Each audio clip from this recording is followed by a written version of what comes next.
नमस्कार, सुप्रभात। स्वागत है आप सभी का। मैं हूं आपके साथ अमृता चौरसिया। सुबह 9 बजे की खबरों में आज हम बात करेंगे कोरोना से जुड़े हर अपडेट की। बताएंगे आपको कि कैसे केंद्र और राज्य सरकारों के समन्वित प्रयासों से देश में स्वस्थ हो चुके कोरोना मरीजों की संख्या लगातार बढ़ती जा रही है। सूचना और प्रसारण मंत्रालय की ओर से मीडिया प्रोडक्शन के लिए जारी एसओपी का भी विस्तार से होगा जिक्र। बात करेंगे उपराष्ट्रपति एम वेंकैया नायडू की फेसबुक पोस्ट की, जिसमें उन्होंने महिला सशक्तिकरण के लिए राष्ट्रीय अभियान चलाने का आह्वान किया है। साथ ही याद करेंगे बीजेपी के दिग्गज नेता अरुण जेटली को उनकी पहली पुण्यतिथि पर।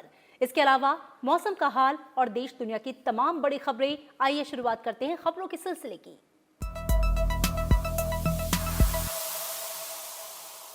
देश भर में कोरोना संक्रमितों की संख्या 31 लाख के करीब पहुंच गई है, लेकिन केंद्र और राज्य सरकारों के समन्वित प्रयासों से देश में स्वस्थ हो चुके कोरोना मरीजों की संख्या भी लगातार बढ़ती जा रही है। देश में कोविड-19 से ठीक होने वाले मरीजों की कुल संख्या 23 लाख को पार कर गई है। रविवार को जारी आंकड़ों के मुताबिक देश में एक दिन में करीब 58,000 लोगों के ठीक होने के साथ ही इस बीमारी से ठीक होने की दर भी 75% के करीब पहुंच गई। कोरोना मरीजों के ठीक होने की रिकॉर्ड संख्या से सक्रिय मामलों की संख्या में कमी आई है और ये कुल सक्रिय मामलों के 1/4 से भी कम सिर्फ 23.24% है। स्वस्थ हो चुके कोरोना मरीजों की लगातार बढ़ती संख्या की वजह से सक्रिय मामलों के साथ अंतर भी 15,72,000 से ज्यादा हो चुका है।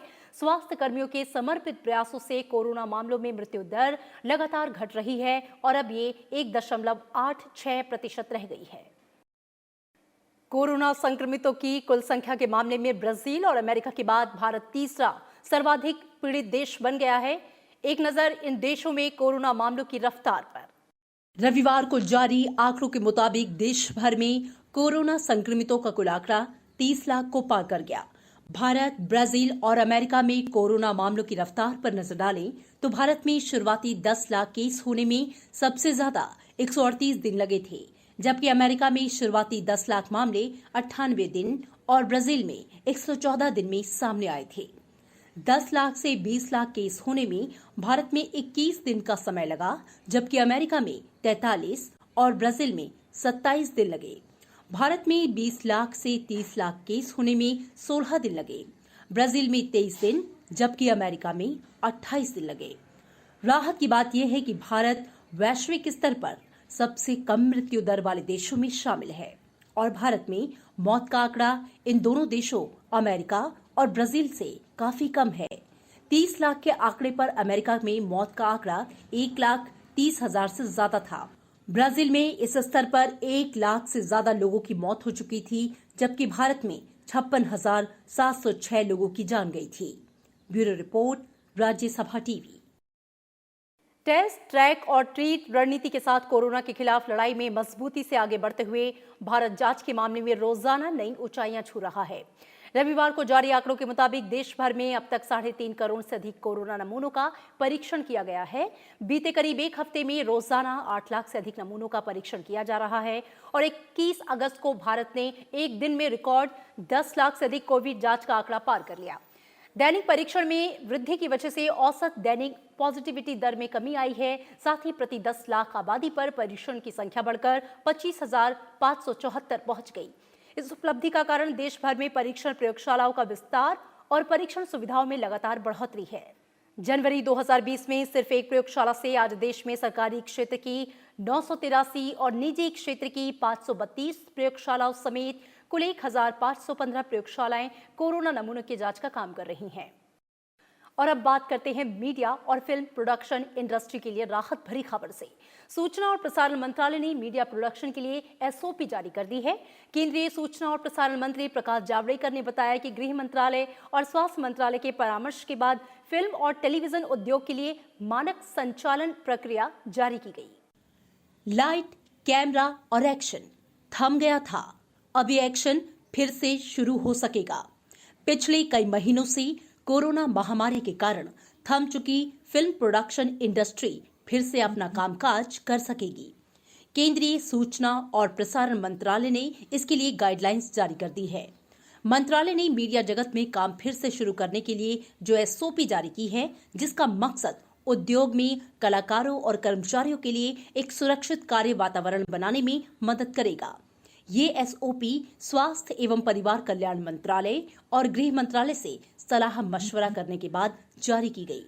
नई गाइडलाइंस के मुताबिक कैमरे के सामने एक्टर्स को छोड़कर सबके लिए फेस मास्क जरूरी होगा। शूटिंग पर हर जगह 6 फीट की डिस्टेंसिंग जरूरी होगी। मेकअप आर्टिस्ट, हेयर स्टाइलिस्ट को पीपीई किट का प्रयोग करना होगा। विग, कॉस्ट्यूम और मेकअप की शेयरिंग कम से कम हो और अगर हो तो शेयर होने वाली चीजें इस्तेमाल करते समय ग्लव्स का प्रयोग हो। गाइडलाइंस में लेपल माइक के प्रयोग से बचने को कहा गया है। प्रॉप्स का कम से कम इस्तेमाल हो, इसका भी ध्यान रखना होगा। शूटिंग के दौरान कम से कम कास्ट और क्रू मेंबर होने चाहिए। आउटडोर शूट्स के लिए लोकल अथॉरिटीज से अनुमति लेनी जरूरी होगी। सूचना प्रसारण मंत्रालय ने एसओपी जाहिर किया है। इस एसओपी की विशेषता यह है, स्टैंडर्ड ऑपरेटिंग प्रोसीजर, विशेषता यह है कि अब फिल्म का हो या टीवी सीरियल का या कार्यक्रमों का शूटिंग कर सकते हैं। उसके लिए सोशल डिस्टेंसिंग, मास्क, केवल कैमरा के सामने जो होगा किरदार वो नहीं मास्क लगाएगा, लेकिन बाकी लोग जो प्रोडक्शन से जुड़े हैं वो मास्क लगाएंगे, सोशल डिस्टेंसिंग का पालन करेंगे। आज अंतर्राष्ट्रीय जो नॉर्म्स एक तरह से हो गए हैं वो सब लागू किए हैं। मुझे लगता है इससे बंद पड़ी इंडस्ट्री को एक नई संजीवनी मिलेगी। लोग आपस में कम से कम संपर्क में आएं। इसके लिए शूट लोकेशंस पर जाने का रास्ता अलग रखना होगा। शूटिंग सेट्स पर विजिटर या ऑडियंस के आने की भी अनुमति नहीं होगी। कोरोना वायरस के कारण करीब 6 महीने से बेहद प्रभावित उद्योग को बड़ी राहत मिलेगी। सरकार के इस कदम का मकसद अर्थव्यवस्था के विकास को नई गति प्रदान करना भी है, क्योंकि फिल्म और टेलीविजन सेक्टर बड़ी तादाद में लोगों को रोजगार देता है। Bureau report, Rajya Sabha TV. Film जगत ने सरकार के इस कदम का स्वागत किया है। Since last 6 months the industry was completely shut and there was no shooting, but this news is definitely encouraging. And we all definitely have to follow the norms. We have to follow the measures which is there in the SOP written by the government of India. एक होता है आरंभ और एक होता है पुनर्आरंभ। Covid के इस संकट काल के बाद तेज गति से बढ़ती हुई जो हमारी फिल्म इंडस्ट्री थी वो एक किस्म की रुक गई थी, थम गई थी। फिर से उसका पुनर्आरंभ हो रहा है। केंद्रीय स्वास्थ्य मंत्री डॉक्टर हर्षवर्धन ने कहा कि भारत इस वर्ष के आखिर तक कोरोना संक्रमण से बचाव के लिए वैक्सीन विकसित कर लेगा। भारत में कोविड-19 के 3 टीके विकास के विभिन्न स्तर पर हैं। कोविड-19 से बचाव के लिए देश में बन रही 3 में से एक वैक्सीन मानव परीक्षण के तीसरे दौर में पहुंच चुकी है। वैक्सीन को लेकर गठित राष्ट्रीय कार्यदल के प्रमुख डॉक्टर वीके पॉल ने कहा कि कोविड-19 की वैक्सीन के परीक्षण के तीसरे दौर के परिणाम उत्साहजनक है। उन्होंने कहा कि अन्य 2 वैक्सीन फिलहाल चिकित्सकीय परीक्षण के लिए पहले और दूसरे चरण में हैं। और इस बीच सीरम इंस्टीट्यूट ऑफ इंडिया ने 73 दिन में कोरोना वैक्सीन लॉन्च होने के दावे को गलत बताया है। कंपनी ने कोरोना वैक्सीन कोविशील्ड के बाजार में आने के समय को लेकर साफ कर दिया है कि अभी इसके तीसरे और आखिरी चरण के ट्रायल चल रहे हैं। इसके सफल होने के बाद कंपनी खुद कोरोना वैक्सीन की उपलब्धता की आधिकारिक घोषणा कर देगी। और अब बात करते हैं राज्यों की, तो दिल्ली में रविवार को कोरोना संक्रमण के 1450 नए मामले सामने आए। हालांकि राजधानी में कोरोना मरीजों का रिकवरी रेट 90% के ऊपर बना हुआ है। दिल्ली में अब तक कुल 1,45,388 मरीज स्वस्थ हो चुके हैं, जबकि अभी 11,778 सक्रिय मामले हैं। इसी बीच दिल्ली आपदा प्रबंधन प्राधिकरण ने आज से 30 अगस्त के लिए परीक्षण के आधार पर साप्ताहिक बाजार खोले जाने की अनुमति दी है। प्राधिकरण ने विभागों को सामाजिक दूरी के नियमों समेत कोविड-19 रोकथाम संबंधी उपायों को सख्ती से लागू करने के भी निर्देश दिए हैं। और इसी बीच दिल्ली की मौजूदा स्थिति को देखते हुए मुख्यमंत्री अरविंद केजरीवाल ने केंद्र सरकार को मेट्रो सेवाओं को ट्रायल बेसिस पर चरणबद्ध तरीके से शुरू करने का सुझाव दिया है। वहीं दिल्ली मेट्रो की कार्यकारी निदेशक ने कहा कि उनको सरकार के आदेश का इंतजार है। जब भी आदेश आएगा हम मेट्रो चलाने के लिए तैयार हैं। महाराष्ट्र में कोरोना वायरस का कहर थम नहीं रहा। राज्य में पिछले 24 घंटे में कोरोना के 10,441 नए मामले सामने आए हैं। राज्य में कुल संक्रमितों की संख्या बढ़कर 6,82,383 हो गई, जिसमें से 4,88,271 मरीज ठीक हो चुके हैं। महाराष्ट्र में मरीजों की स्वस्थ होने की दर 71.62 से ज्यादा है। पूर्व राष्ट्रपति प्रणब मुखर्जी की हालत में कोई सुधार नहीं आया है। अस्पताल की ओर से जारी एक बयान के मुताबिक पूर्व राष्ट्रपति अभी भी गहरे कोमा में हैं और वेंटिलेटर सपोर्ट पर हैं। उनके सभी पैरामीटर्स स्थिर हैं। 84 साल के पूर्व राष्ट्रपति प्रणब मुखर्जी को 10 अगस्त को दिल्ली कैंट के रिसर्च एंड रेफरल अस्पताल में भर्ती कराया गया था। मस्तिष्क में रक्त का थक्का जमने के बाद से 10 अगस्त को पूर्व राष्ट्रपति की सर्जरी की गई। प्रणब मुखर्जी की कोरोना संक्रमण की रिपोर्ट भी पॉजिटिव आई थी। दुनिया भर में कोरोना वायरस का संक्रमण तेजी से फैलता जा रहा है। विश्व में कोरोना से संक्रमित लोगों की संख्या अब 2,33,18,000 के पार हो चुकी है, जबकि 8,06,500 से ज्यादा लोग अपनी जान गंवा चुके हैं। कोरोना मामलों में पहले नंबर पर अमेरिका है, जहां पर संक्रमितों की संख्या 56,99,800 के पार है और 1,76,700 से ज्यादा की मौत हो चुकी है। वहीं ब्राजील में अब तक 35,82,000 से ज्यादा संक्रमित हैं और 1,14,000 से ज्यादा लोगों की जान जा चुकी है। अमेरिकी राष्ट्रपति डोनाल्ड ट्रंप ने कोरोना वायरस महामारी के इलाज के लिए कोरोना से ठीक हो चुके लोगों से ब्लड प्लाज्मा लेने को मंजूरी दे दी है। उन्होंने कहा कि चीन वायरस के खिलाफ हमारी लड़ाई में वास्तव में ये एक ऐतिहासिक घोषणा करने की उन्हें खुशी है, जो कि अनगिनत जीवन बचाएगी। FDA यानी कि खाद्य एवं औषधि प्रशासन ने उपचार के लिए कंसलेसेंट प्लाज्मा को लेकर सहमति दे दी है। अमेरिकी अधिकारियों के मुताबिक ये कोविड-19 से संभावित जोखिमों से बचाने में कारगर हो सकता है। ट्रंप ने कहा कि ये सभी के एक साथ मिलकर काम करने की वजह से संभव हुआ है। उपराष्ट्रपति एम वेंकैया नायडू ने महिला सशक्तिकरण के लिए राष्ट्रीय अभियान चलाने का आह्वान किया। साथ ही उन्होंने ये सुनिश्चित करने को कहा है कि किसी भी बालिका को स्कूली शिक्षा से वंचित न किया जाए। उन्होंने कहा, हालांकि बेटी बचाओ बेटी पढ़ाओ जैसे जन अभियान का सकारात्मक प्रभाव पड़ा है, फिर भी सामाजिक सोच बदलने की और भी जरूरत है और इसके लिए प्रयास किए जाने की आवश्यकता है। महिलाओं के साथ भेदभाव समाप्त कर उनका सशक्तिकरण करना शीर्षक से फेसबुक पोस्ट में राष्ट्रपति एम वेंकैया नायडू ने लिखा कि देश की आबादी में लगभग 50% महिलाएं हैं। राजनीति समेत हर एक क्षेत्र में उन्हें बराबरी का अवसर दिए बिना देश प्रगति नहीं कर सकता। इसके लिए हमें अपने आचरण और कर्म से उनके साथ भेदभाव समाप्त करना होगा। उपराष्ट्रपति ने राजनीतिक दलों से आग्रह किया कि वे संसद और राज्य विधायी निकायों में महिलाओं को पर्याप्त आरक्षण देने के मामले पर जल्द से जल्द सहमति बनाएं। उपराष्ट्रपति ने हाल ही में जनसंख्या और विकास संबंधी भारतीय सांसदों का संगठन द्वारा लैंगिक अनुपात पर तैयार की गई रिपोर्ट भारत में जन्म के समय लिंग अनुपात का लोकार्पण किया था। इस रिपोर्ट के अनुसार 2001 से 17 के दौरान सामान्य से कम कन्याओं का जन्म दर रहा। स्थिति को चिंताजनक बताते हुए उपराष्ट्रपति ने इसे सुधारने के लिए जनप्रतिनिधियों, मीडिया और सरकार सहित सभी हितधारकों से युद्ध स्तर पर प्रयास करने को कहा। उपराष्ट्रपति ने जनप्रतिनिधियों से इस स्थिति की गंभीरता के बारे में जन जागृति फैलाने का आग्रह किया। उपराष्ट्रपति ने हर नागरिक से दहेज जैसी कुप्रथा का विरोध करने और बेटों को प्राथमिकता देने वाली सामाजिक सोच को समाप्त करने को भी कहा।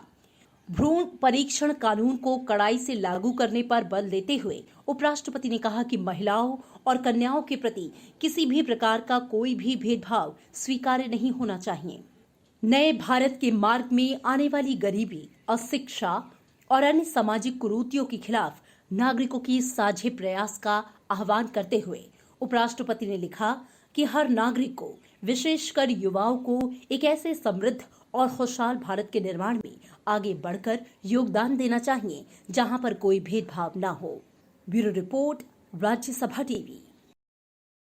संसद भवन परिसर में मॉनसून सत्र की तैयारियों की गहमागहमी के बीच लगातार संसदीय समितियों की बैठकें जारी हैं। आज 4 संसदीय समितियों की बैठक होनी है। इनमें 2 राज्यसभा के तहत आने वाली विभाग संबंधी स्थायी समितियां हैं। संसद की कार्मिक लोक शिकायत विधि और न्याय संबंधी समिति भारत में वर्चुअल कोर्ट्स के मुद्दे पर विधि और न्याय मंत्रालय के प्रतिनिधियों का विचार जानेगी। इसी मुद्दे पर समिति 27 जुलाई और 6 अगस्त को भी बैठक कर चुकी है और तमाम प्रतिनिधियों का साक्ष्य ले चुकी है। इसी तरह विज्ञान, प्रौद्योगिकी, पर्यावरण, वन और जलवायु परिवर्तन संबंधी स्थायी समिति DNA प्रौद्योगिकी उपयोग और अनुप्रयोग विनियमन विधेयक 2019 को अंतिम रूप देगी। ये बेहद अहम विधेयक सभापति ने 15 अक्टूबर 2019 को स्थायी समिति को पड़ताल के लिए सौंपा था। लोकसभा की आचार समिति सांसदों की आचार संहिता के मुद्दे पर चर्चा करेगी, जबकि सरकारी आश्वासनों संबंधी समिति लंबित आश्वासनों पर वित्त मंत्रालय के राजस्व विभाग के प्रतिनिधियों का मौखिक साक्ष्य लेगी। केरल से राज्यसभा की एक सीट के लिए उपचुनाव के लिए आज मतदान हो रहा है। इस सीट के लिए एलडीएफ की सहयोगी लोकतांत्रिक जनता दल के एमवी श्रेयंस कुमार और विपक्षी कांग्रेस पार्टी के लाल वर्गीस कल्प कवाडी के बीच मुकाबला है। केरल के साथ ही उत्तर प्रदेश से भी राज्यसभा की एक सीट के उपचुनाव के लिए आज मतदान होना था, लेकिन उत्तर प्रदेश में चुनाव की जरूरत नहीं पड़ी और बीजेपी के जयप्रकाश निषाद निर्विरोध चुन लिए गए। राज्यसभा सीट बेनी प्रसाद वर्मा के निधन से खाली हुई थी। केरल में राज्य विधानसभा का आज का दिन का सत्र आयोजित किया जाएगा, जिसमें वित्त विधेयक पारित होगा। संक्षिप्त सत्र में विपक्षी संयुक्त लोकतांत्रिक मोर्चे की ओर से अविश्वास प्रस्ताव लाने का नोटिस दिया गया है। कोरोना संक्रमण शुरू होने के बाद से पहली बार आयोजित हो रहे विधानसभा के सत्र में सुरक्षित दूरी का पालन किया जाएगा और सभी कर्मचारियों की एंटीजन जांच कराई जाएगी। विपक्षी मोर्चे ने सत्र के दौरान राज्य सरकार के खिलाफ अविश्वास प्रस्ताव लाने का निर्णय लिया है। और इन तमाम खबरों के साथ यहां रुकेंगे एक छोटे से ब्रेक के लिए। आप देखते रहिए राज्यसभा टीवी।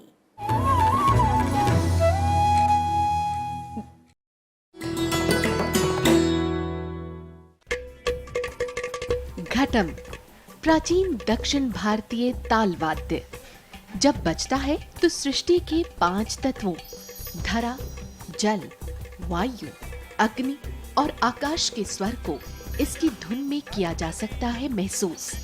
घटम पर उंगलियों और हथेली के थाप से उत्पन्न हुई स्वर तरंग पैदा करती है अद्भुत ताल।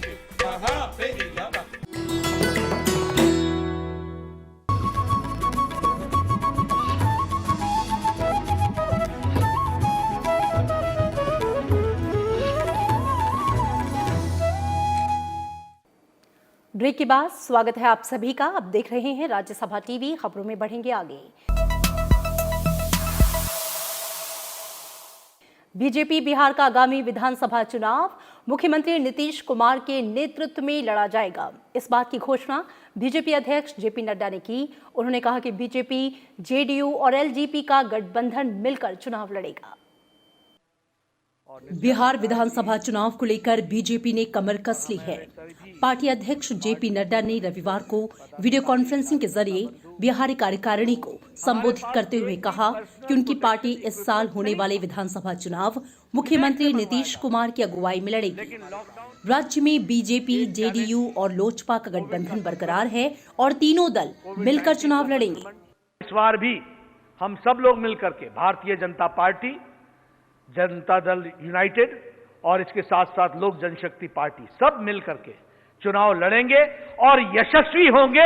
ये हमको ध्यान में रखना चाहिए, इसके लिए हमको कार्य करना चाहिए। बीजेपी अध्यक्ष जेपी नड्डा ने कहा कि विपक्ष के पास ना तो विचारधारा है और ना ही लोगों की सेवा करने की इच्छा है। उन्होंने विपक्ष की आलोचना करते हुए कहा कि उनमें कोई दम नहीं बचा है। नड्डा ने प्रधानमंत्री नरेंद्र मोदी द्वारा बिहार को दिए गए स्पेशल पैकेज का जिक्र करते हुए कहा कि इससे राज्य का विकास हो रहा है। बिहार के लिए प्रधानमंत्री जी ने क्या क्या कार्य किए हैं और आपको ये मालूम है कि जो पैकेज बिहार को दिया गया था, लेटर एंड स्पिरिट में वो पैकेज पूरा किया गया है, बिहार की धरती पर उतारा गया है। इसको समझना चाहिए। इस मौके पर प्रधानमंत्री नरेंद्र मोदी के आत्मनिर्भर अभियान की चर्चा करते हुए जेपी नड्डा ने कहा कि उनकी पार्टी मखाना उद्योग, मधुबनी पेंटिंग और भागलपुर के सिल्क उद्योग को आगे ले जाना चाहती है। कार्यक्रम में बीजेपी महासचिव भूपेंद्र यादव ने दावा किया कि 2019 के लोकसभा चुनाव की तरह 2020 के विधानसभा चुनावों में भी 3/4 से ज्यादा सीटों पर जीत हासिल होगी। Bureau report, Rajya Sabha TV. Congress कार्यसमिति की आज अहम बैठक होने वाली है। वीडियो कॉन्फ्रेंसिंग के जरिए होने वाली इस बैठक में पार्टी अध्यक्ष पद को लेकर चर्चा होने की उम्मीद है। इसमें कांग्रेस शासित राज्यों के सभी मुख्यमंत्री हिस्सा लेंगे। हालांकि कांग्रेस कार्यसमिति की बैठक से पहले दल के भीतर ही अंदरूनी खींचतान जारी है। गरीब कल्याण रोजगार अभियान के तहत रेलवे ने 21 अगस्त तक बिहार, उत्तर प्रदेश समेत 6 राज्यों में 6,40,000 से भी अधिक मानव कार्य दिवस सृजित किए हैं। इन राज्यों में लगभग 165 रेल अवसंरचना परियोजनाएं कार्यान्वित की जा रही हैं और इसके लिए ठेकेदारों को 1,410 करोड़ रुपए से ज्यादा की भुगतान राशि जारी की जा चुकी है। बिहार, झारखंड, मध्य प्रदेश, ओडिशा, राजस्थान और उत्तर प्रदेश के 116 जिलों में चल रही इस योजना की निगरानी खुद रेल मंत्री पीयूष गोयल कर रहे हैं। प्रवासी श्रमिकों की मदद के लिए प्रधानमंत्री की पहल पर शुरू इस अभियान से अब तक 12,276 श्रमिकों को जोड़ा गया है। प्रधानमंत्री की घोषणा के अनुसार गरीब कल्याण रोजगार अभियान के तहत टिकाऊ ग्रामीण बुनियादी ढांचे के निर्माण के लिए 50,000 करोड़ रुपए की राशि खर्च की जाएगी। सरकार ने मुक्त व्यापार करार यानी कि FTA के तहत आयातित उत्पादों पर शुल्क में छूट देने के लिए उत्पाद के मूल्य स्थान के निगरानी पर अमल की नई व्यवस्था तय की है। खराब गुणवत्ता वाले उत्पादों का आयात रोकने तथा FTA में भागीदारी देश के जरिए किसी तीसरे देश के उत्पादों की डंपिंग को रोकने के लिए ये कदम उठाया गया। राजस्व विभाग ने सीमा शुल्क नियम 2020 को अधिसूचित कर दिया है। ये नियम 21 सितंबर 2020 से लागू होंगे। इन प्रावधानों के तहत जिस देश ने भारत के साथ FTA किया है वो किसी तीसरे देश के उत्पाद को सिर्फ लेबल लगाकर भारतीय बाजार में डंप नहीं कर सकता। उसे संबंधित उत्पाद को भारतीय बाजार में निर्यात करने के लिए एक निर्धारित मूल्यवर्धन करना होगा। GST के तहत पंजीकरण के लिए आवेदन करते समय जो व्यवसाय आधार संख्या देंगे उन्हें 3 कार्य दिवसों में इसकी मंजूरी मिल जाएगी। केंद्रीय अप्रत्यक्ष कर और सीमा शुल्क बोर्ड ने पिछले हफ्ते GST पंजीकरण के लिए आधार प्रमाणीकरण को अधिसूचित किया था, जो 21 अगस्त 2020 से लागू है। अधिसूचना के मुताबिक अगर व्यवसाय आधार संख्या नहीं देते हैं तो उनके भौतिक सत्यापन के बाद ही उन्हें GST पंजीकरण दिया जाएगा। खाद्य और सार्वजनिक वितरण विभाग ने उपभोक्ता मामलों के मंत्रालय के तहत सभी राज्यों और केंद्र शासित प्रदेशों को पत्र भेजा है और निर्देश दिया है कि राष्ट्रीय खाद्य सुरक्षा अधिनियम 2013 में सभी दिव्यांग व्यक्तियों को शामिल किया जाए। ये भी सुनिश्चित करने के लिए कहा गया है कि नेशनल फूड सिक्योरिटी एक्ट 2013 और प्रधानमंत्री गरीब कल्याण योजना के तहत सभी को अनाज मिले। साथ ही ये भी कहा गया है कि जो लोग पहले से शामिल नहीं हैं उन्हें नए राशन कार्ड जारी कर शामिल किया जाए। केंद्रीय शिक्षा मंत्रालय ने बच्चों के सर्वांगीण विकास के लिए खिलौनों को माध्यम बनाने के लिए जरूरी कदम उठाने की घोषणा की। इसके तहत बच्चों में कला उत्सव के माध्यम से खिलौना निर्माण के कौशल को बढ़ावा दिया जाएगा। साथ ही उच्च शिक्षा संस्थानों के छात्रों के लिए खिलौना हैकेथॉन आयोजित किए जाएंगे। इससे पहले प्रधानमंत्री नरेंद्र मोदी ने कहा था कि खिलौना एक भारत श्रेष्ठ भारत की भावना को आगे बढ़ाने का एक उत्कृष्ट माध्यम हो सकते हैं। उन्होंने ये बात भारतीय खिलौनों के विनिर्माण और इनकी वैश्विक पहचान को बढ़ावा देने के तरीकों पर विचार विमर्श के लिए वरिष्ठ मंत्रियों और अधिकारियों के साथ बैठक के दौरान कही। प्रधानमंत्री ने कहा कि भारतीय खिलौना बाजार में बहुत सामर्थ्य है और ये आत्मनिर्भर भारत अभियान के तहत वोकल फॉर लोकल को बढ़ावा देकर उद्योग में एक संरचनात्मक परिवर्तन ला सकता है। कोरोना वायरस महामारी के बीच IIT मुंबई ने रविवार को डिजिटल तरीके से अपने 58वें वार्षिक दीक्षांत समारोह का आयोजन किया। कोरोना महामारी के दौरान सुरक्षा प्रावधानों के मद्देनजर संस्थान ने अपने स्नातक छात्रों के लिए डिजिटल तरीके से दीक्षांत समारोह का आयोजन किया। इसमें डिग्री पाने वाले स्नातक छात्रों से लेकर उसे प्रदान करने वाले मुख्य अतिथि और संस्थान के निदेशक प्रोफेसर सुभाषीष चौधरी तक के ऑनलाइन अवतार तैयार किए गए। कार्यक्रम में नोबेल पुरस्कार विजेता D. हैल्डने ने कहा कि भारत को दुनिया के महान नवाचार हब के रूप में देखा जा रहा है। विश्वविद्यालय अनुदान आयोग के दिशा निर्देशों के अनुसार फाइनल ईयर की परीक्षाएं आयोजित कराने के मामले पर सुप्रीम कोर्ट आज अपना फैसला सुना सकता है। इससे पहले 18 अगस्त को सुप्रीम कोर्ट ने मामले में सुनवाई पूरी करने का फैसला सुरक्षित रख लिया था। प्रधानमंत्री नरेंद्र मोदी ने रविवार को अपने इंस्टाग्राम पेज पर एक वीडियो साझा किया जिसमें वो अपने आधिकारिक आवास पर मोर को दाना खिलाते दिख रहे हैं। इस वीडियो में प्रधानमंत्री के साथ लोक कल्याण मार्ग स्थित उनके आवास से कार्यालय तक टहलने की कुछ झलकियां भी शामिल हैं। वीडियो के साथ प्रधानमंत्री ने एक हिंदी कविता भी साझा की। इस वीडियो में ये भी दिखा है कि उन्होंने अपने आवास को ग्रामीण परिवेश के साथ ढाला है, जिसमें ऐसा चबूतरा बनाया गया है जहां पे पक्षी अपना घोंसला बना सकते हैं। प्रधानमंत्री ने अपने तमाम संवादों में प्रकृति और पक्षियों के साथ लगाव को सामने रखा है। प्रकृति और पर्यावरण को बेहद करीब से दिखाने वाले डिस्कवरी चैनल के मशहूर टीवी कार्यक्रम मैन वर्सेस वाइल्ड के स्पेशल एपिसोड में भी उनका प्रकृति प्रेम साफ दिखाई देता है। उन्होंने जलवायु परिवर्तन के खिलाफ लड़ाई को मानवीय मूल्यों से जोड़ने के लगातार प्रयास किए।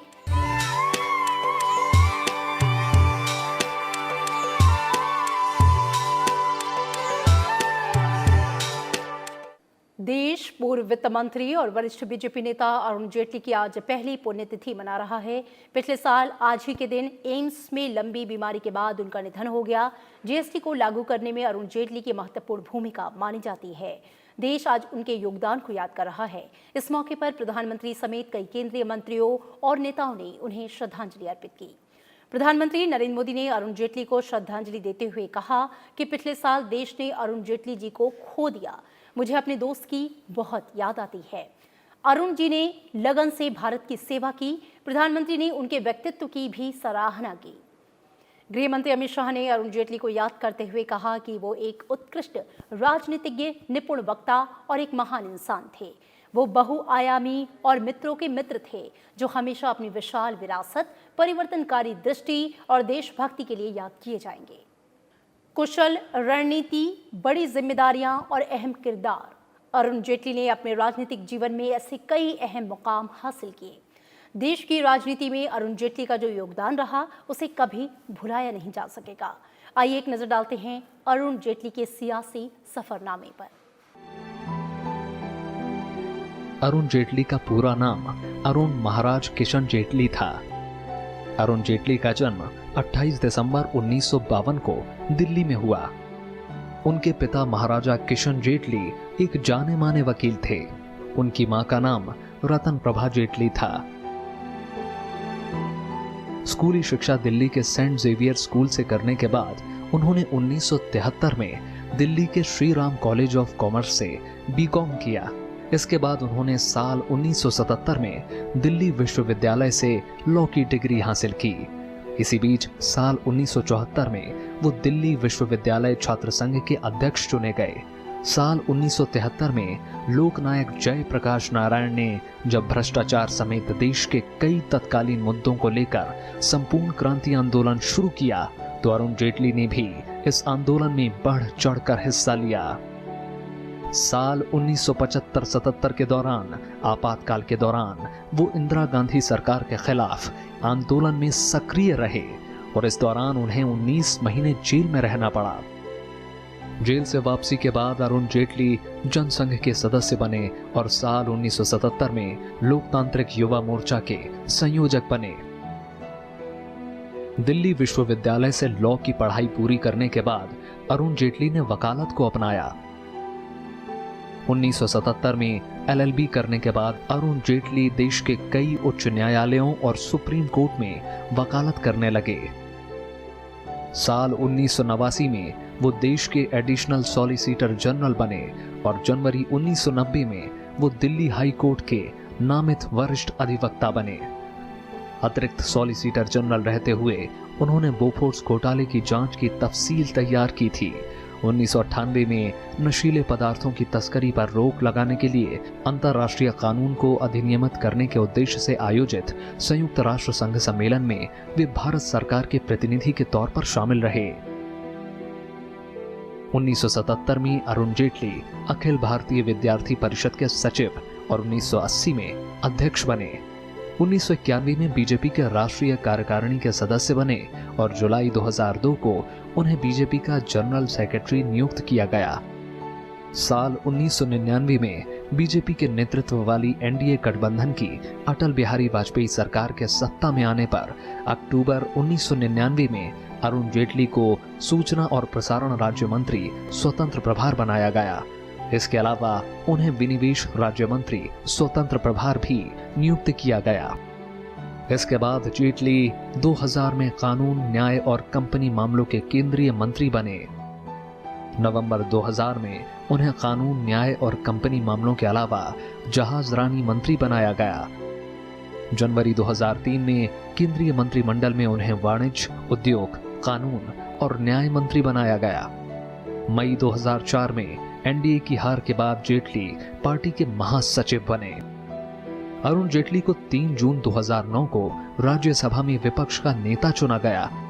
राज्यसभा में उन्होंने महिला आरक्षण विधेयक पर बहस में महत्वपूर्ण भूमिका निभाई। उन्होंने 2009 से 2014 तक राज्यसभा में विपक्ष के नेता के रूप में कार्य किया। 2014 के आम चुनाव में वे अमृतसर लोकसभा सीट पर लड़े लेकिन हार गए। इसके बाद वो चौथी बार राज्यसभा सांसद बने। 2014 में जब बीजेपी सत्ता में लौटी तो अरुण जेटली मोदी सरकार की कैबिनेट में शामिल हुए। मंत्रिमंडल में उन्हें कई महत्वपूर्ण जिम्मेदारी मिली। उन्हें वित्त मंत्री बनाया गया। इसके साथ ही उनको कॉरपोरेट मामलों के मंत्रालय और रक्षा मंत्रालय का जिम्मा भी दिया गया। करीब 6 महीने तक वो रक्षा मंत्री रहे। इसके अलावा उन्हें राज्यसभा का नेता भी चुना गया। साल 2019 में दूसरी बार मोदी सरकार के गठन के बाद अरुण जेटली ने खराब स्वास्थ्य के चलते नई सरकार में शामिल होने में अपनी असमर्थता जताई थी। Bureau report, Rajya Sabha TV. और इन तमाम खबरों के साथ इस बुलेटिन में इतना ही। मुझे दीजिए इजाजत। नमस्कार।